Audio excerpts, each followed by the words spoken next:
ഭാവന ഭയം വിതർന്ന സ്ഥലങ്ങൾ ലോകത്തെല്ലായിടത്തുമുണ്ട്. കെട്ടുകഥകളും ചരിത്രവും കെട്ടുപിടിഞ്ഞു കിടക്കുന്ന സാഹിത്യവും സിനിമയുമൊക്കെ കേരളത്തിൽ നേരത്തെ തന്നെ ഉണ്ടായിട്ടുണ്ട്. ഇങ്ങനെ ഒട്ടേറെ പ്രദേശങ്ങളുള്ള സ്ഥലമാണ് തിരുവനന്തപുരം. ഇപ്പോൾ തിരുവനന്തപുരം ജില്ലയിലെ ഒരു സ്ഥലം അടുത്തിടെ ഒരു സിനിമയോടെ ചർച്ചയിലേക്ക് വന്നിരിക്കുകയാണ്. തിരുവനന്തപുരത്ത് ഇപ്പോഴും ആളുകൾ ഭയത്തോടെ കാണുന്ന 4 സ്ഥലങ്ങളെക്കുറിച്ച് ഒന്നറിഞ്ഞാലോ? വേണമെങ്കിൽ ആ പ്രദേശങ്ങൾ സന്ദർശിക്കുകയുമാവാം. ഒന്നെങ്കിൽ ഇതിനെക്കുറിച്ച് കേട്ടിട്ടുള്ളതും നേരിട്ട് അനുഭവിക്കുകയോ അല്ലെങ്കിൽ ഇതെല്ലാം ദുർബലമായ മനസ്സിന്റെ തോന്നലുകളാണെന്ന് തെളിയിക്കുകയോ ചെയ്യാം. സുമതി വളവ്. ആദ്യത്തേത് തീർച്ചയായും സുമതി വളവ് തന്നെയാണ്. റോഡിലെ അതിമനോഹരമായ വളവ്. കാമുകനാൽ കൊല്ലപ്പെട്ടതായി പറയപ്പെടുന്ന സുമതി എന്ന സ്ത്രീയുടെ ദാരുണമായ കഥയെ ചുറ്റിപ്പറ്റിയാണ് ഇവിടുത്തെ ഭീതിയും ഭാവനയും ഇഴചേർന്ന് നിൽക്കുന്നത്. സിനിമാ പ്രേമികൾ കൗതുകത്തോടെ കണ്ട് ആ കഥ നാട്ടുകാരിൽ ചിലർക്ക് ഓർമ്മയുണ്ട്. 19 അല്ലെങ്കിൽ 20 വയസ്സ് മാത്രം പ്രായമുള്ള ഗർഭിണിയായ സുമതി എന്ന പെൺകുട്ടിയെ കാമുകൻ രത്നാകരൻ കൊലപ്പെടുത്തിയെന്നാണ് നാട്ടുകാരുടെ കഥ. സുമതി ഗർഭിണിയായതിനെ തുടർന്ന് അയാൾ സുമതിയെ ഇല്ലാതാക്കാൻ തീരുമാനിച്ചതാണെന്നും പഴമക്കാരുടെ കേട്ടുകേൾവുകളിൽ പറയുന്നു. പ്രദേശവാസിയായ മഹാദേവൻ ഉണ്ണിത്താൻ സുമതിയെ അറിയാമെന്ന് അവകാശപ്പെടുന്നുമുണ്ട്. ഞാനെന്ന ചെറുപ്പമാണ്. സുമതി കൊല്ലപ്പെട്ടതായി ആരോപിക്കപ്പെടുന്നത് ഒരു ചൊവ്വാഴ്ചയായിരുന്നു. തീയതി 1953 ജനുവരി 27 സമയം രാത്രി 10 മണി. പാങ്ങോട് മാധുരാദേവി ക്ഷേത്രത്തിൽ തിരുവാതിര ഉത്സവം നടക്കുകയായിരുന്നു. ഉത്സവം കാണാൻ കൊണ്ടുപോകാൻ എന്ന വ്യാജേന രത്നാകരൻ തന്റെ അംബാസഡർ കാറിൽ സുമതിയുമായി വീട്ടിൽ നിന്ന് പുറപ്പെട്ടു. അതേസമയം സുമതി വിവാഹം കഴിക്കാൻ തമിഴ്നാട്ടിലെ എവിടെയെങ്കിലും കൊണ്ടുപോകാൻ ഉദ്ദേശിച്ചിരുന്നതായും കഥയുണ്ട്. അദ്ദേഹം പറയുന്നു, ഈ സംഭവത്തിന് ശേഷം വെള്ള വസ്ത്രം ധരിച്ച ഒരു സ്ത്രീ റോഡരികിൽ അലഞ്ഞു നടക്കുന്നത് കണ്ടതായി പലരും അവകാശപ്പെട്ടിട്ടുണ്ട്. പലപ്പോഴും റോഡിന് മുകളിലുള്ള കുറ്റിക്കാടുകളിൽ നിന്നോ താഴെ കാട് മൂടിയ കുഴിയിൽ നിന്നോ ഭയാനകമായ ശബ്ദങ്ങളും ഉയരാറുണ്ട്. അർദ്ധരാത്രിയിൽ ഈ വളവിലെത്തുന്ന വാഹനങ്ങൾക്ക് എഞ്ചിനുകൾ സ്വയം നിലച്ചു പോകാറുണ്ട്. ബൈക്ക് യാത്രക്കാർ പെട്ടെന്ന് അവരുടെ ബൈക്കുകളിൽ നിന്ന് തെറിച്ചു വീഴുന്നു. ലൈറ്റുകൾ സ്വയം ഓഫാകുന്നു. ടയറുകളിൽ കാറ്റ് നഷ്ടപ്പെടുന്നു.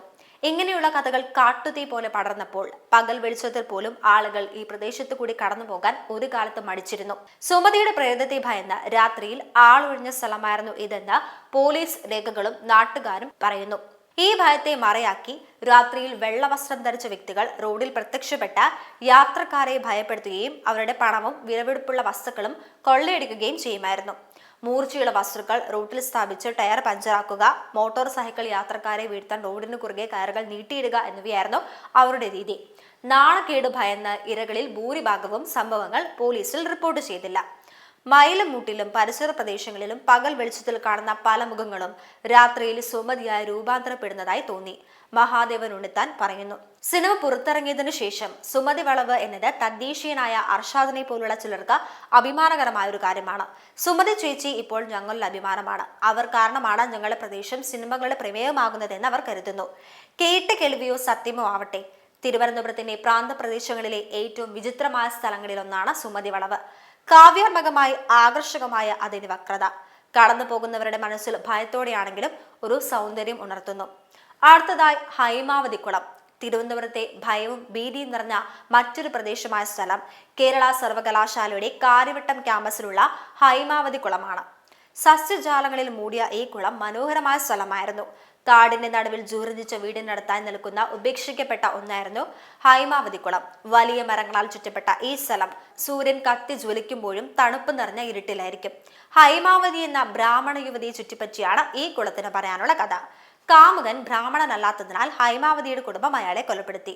തുടർന്ന് കുളത്തിൽ ചാടി മരിച്ചതായി പറയപ്പെടുന്ന ഹൈമാവതിയുടെ ആത്മാവ് കുളത്തിൽ ചുറ്റിത്തെറിയുന്നതായാണ് പലരുടെയും ഭയം. ഇത് വെള്ളവസ്ത്രം ധരിച്ച ഒരു സ്ത്രീയോ അല്ലെങ്കിൽ ഒരു സാധാരണ പുരുഷന്റെ ഇരട്ടി വലുപ്പമുള്ള ഒരു സ്ത്രീയോ സമീപത്തെ ടെക്നോ പാർക്കിലെ ജീവനക്കാരും കണ്ടതായി നിരവധി കഥകൾ പടർന്നു പിടിച്ചു. കുളത്തിൽ നിന്ന് പുറപ്പെടുന്ന വിശദീകരിക്കാനാവാത്ത ശബ്ദങ്ങൾ, സഹായത്തിനായുള്ള നിലവിളികൾ, ചിരി, പാദചലനങ്ങൾ കേട്ടതായി ഒരു കാലത്ത് പലരും അവകാശപ്പെട്ടു. സൗന്ദര്യവും പച്ചപ്പും നിറഞ്ഞ ആ സ്ഥലം ഹൈമാവതിയുടെ നഷ്ടത്തിൽ ദുഃഖിക്കുന്നത് പോലെ നിലകൊണ്ടു. കുളത്തിൽ എന്തെങ്കിലും ചെയ്യുന്നതോ സ്ത്രീയുടെ ഓർമ്മയെ അനാദരിക്കാനോ ശ്രമിക്കുന്നതോ നിർഭാഗ്യകരമായ പ്രത്യാഘാതങ്ങൾക്ക് കാരണമാകുന്ന അന്ധവിശ്വാസത്തിനും ഈ കഥകൾ കാരണമായി. ഈ കാരണത്താൽ മിക്ക ആളുകളും സൂര്യാസ്തമയത്തിനു ശേഷം ആ പ്രദേശം ഒഴിവാക്കി. ഇങ്ങനെയുള്ള പ്രേതകഥയ്ക്ക് ഒരു ഗുണവശമുണ്ടായിരുന്നു.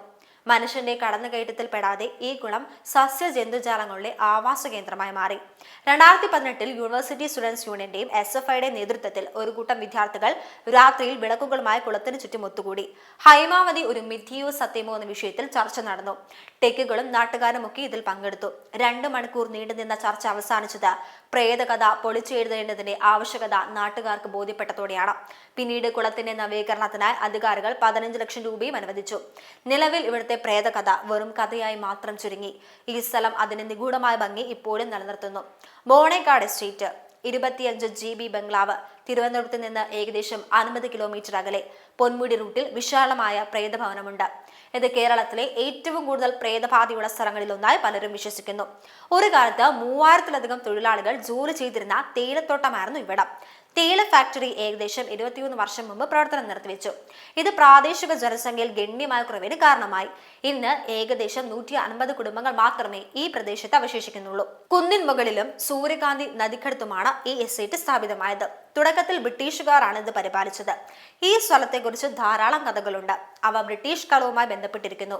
ഇവിടെ ഒരു കുന്നിൻ മുകളിൽ സ്ഥിതി ചെയ്യുന്ന 25 GB ബംഗ്ലാവ് ഭൂതകാലത്തിന്റെ അവശിഷ്ടമായി നിലകൊള്ളുന്ന നിർമ്മിതിയാണ്. ഒരു വിദേശ കുടുംബം അവിടെ താമസിച്ചിരുന്നുവെന്നും അവരുടെ 13 വയസ്സുള്ള മകൾ തിരിച്ചറിയാനാകാത്ത അസുഖം മൂലം മരിച്ചതായും തുടർന്ന് ആ കുടുംബം ഇംഗ്ലണ്ടിലേക്ക് മടങ്ങിയെന്നും പറയുന്നു. അതിനാൽ എസ്റ്റേറ്റും ബംഗ്ലാവും ഈ പെൺകുട്ടിയുടെ ആത്മാവിനാൽ വേട്ടയാടപ്പെടുന്നുണ്ടെന്നാണ് തദ്ദേശവാസികൾ വിശ്വസിക്കുന്നത്. രാവിലെകളിൽ ധാരാളം സന്ദർശകർ ഇവിടെ എത്താറുണ്ട്. എന്നാൽ രാത്രിയിൽ മൂടൽ മഞ്ഞ് വ്യാപിക്കുന്നതോടെ എസ്റ്റേറ്റ് മഞ്ഞിനേക്കാൾ നിഗൂഢതയാൽ മൂടപ്പെടുകയാണ് ഈ ബംഗ്ലാവ്. രാത്രികാലങ്ങളുമായി ബന്ധപ്പെട്ട് ഈ സ്ഥലത്തെക്കുറിച്ചുള്ള കഥകൾ മറവിപ്പിക്കുന്നതാണ്. സന്ദർശകരും പരിചാരകരും ഒഴിഞ്ഞ മുറികളിലൂടെ വിശദീകരിക്കാനാവാത്ത പാദചലനങ്ങൾ കേൾക്കുന്നതായി പറയുന്നു. ചില നാട്ടുകാർ ശപിക്കപ്പെട്ടതായി വിശ്വസിക്കുന്നു. സന്ധ്യയ്ക്ക് ശേഷം ഈ ഭാഗത്ത് ചെന്നാൽ ഒരു സായിപ്പ് ബംഗ്ലാവിന് മുന്നിലിരുന്ന് ചായ കുടിക്കുന്നതായി തോന്നുമെന്നും ചിലർ പറഞ്ഞു പരത്തി. ഇത് കണ്ടവരാരുമില്ലെങ്കിലും ഈ കഥയ്ക്ക് ഇടക്കാലത്ത് പ്രചാരമുണ്ടായിരുന്നു. ആരെങ്കിലും ബംഗ്ലാവിന് മുന്നിലുള്ള കിണറിലേക്ക് എത്തി നോക്കാൻ തുനിഞ്ഞാൽ അവരെ എന്നേക്കുമായി വേട്ടയാടുന്ന ഒരു ഭയാനകമായ കാഴ്ച അവർക്ക് കാണാൻ കഴിയുമെന്ന് പറയപ്പെടുന്നു. ചിലർ ഈ കഥകൾ സത്യമാണെന്ന് പറയുമ്പോൾ പലരും ഇതിനെ അസംബന്ധമാണെന്ന് തള്ളിക്കളയുന്നു. എന്തായാലും ഈ സ്ഥലം നിരവധി ആളുകളുടെ, പ്രത്യേകിച്ച് യൂട്യൂബർമാരുടെയും യാത്രാപ്രിയരുടെയും ശ്രദ്ധാകേന്ദ്രമാണ്. അവർ ബോണേക്കാട്ടിലേക്കുള്ള യാത്ര ബംഗ്ലാവ് സന്ദർശിക്കാതെ പൂർണ്ണമാണെന്ന് കരുതുന്നില്ല. പക്ഷേ പകൽ വെളിച്ചത്തിൽ. അടുത്തതായി വർക്കല ക്ലിഫ്. പ്രകൃതിദത്തമായ സ്ഥലങ്ങളിൽ അതിശയകരമായ സ്ഥലമാണ് വർക്കല ക്ലിഫ് എന്നറിയപ്പെടുന്ന ഈ പാറക്കെട്ട്. ചില ഭയപ്പെടുത്തുന്ന പ്രേതകഥകളുടെ ആവാസ കേന്ദ്രം കൂടിയാണത്. പ്രത്യേകിച്ച് പൂർണ്ണചന്ദ്ര യാത്രകളിൽ പാറക്കെട്ടുകളുടെ അരികുകളിൽ വിചിത്രമായ രൂപങ്ങളെ കണ്ടതായി ചില നാട്ടുകാരും വിനോദസഞ്ചാരികളും പറഞ്ഞു പ്രചരിപ്പിച്ചിട്ടുണ്ട്. ഒരു സഞ്ചാരിയെ സംബന്ധിച്ചിടത്തോളം നിഗൂഢതകളും സാഹസികതയും ഒത്തുചേർന്ന പ്രകൃതിയുടെ സൗന്ദര്യമാണ് ഈ പ്രദേശത്ത് കാണാനാകുന്നത്.